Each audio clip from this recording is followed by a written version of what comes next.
How's it going, everyone? In today's video, I'll show you on how you can change infill in Creality Print 6. So the first thing that you want to do is to, of course, get finished with your model right here.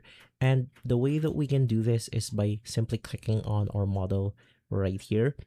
Right after, you then want to head over to the side categories of our Creality, which is going to be this one, and you just want to navigate through strength. Now, once inside this page, you have your, basically, we have the infill category, and from here, you can simply modify your infill the way you want to. So you could use something like the AI infill, which is a new feature for the Creality Print 6. But in here, let's do something like the honeycomb pattern, and let's change the density to something like 30%.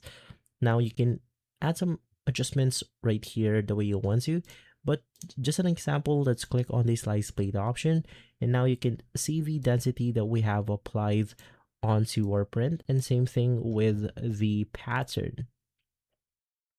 And so guys, if this video has been helpful, leave a like, subscribe, and follow us for more videos like this. Thanks for watching.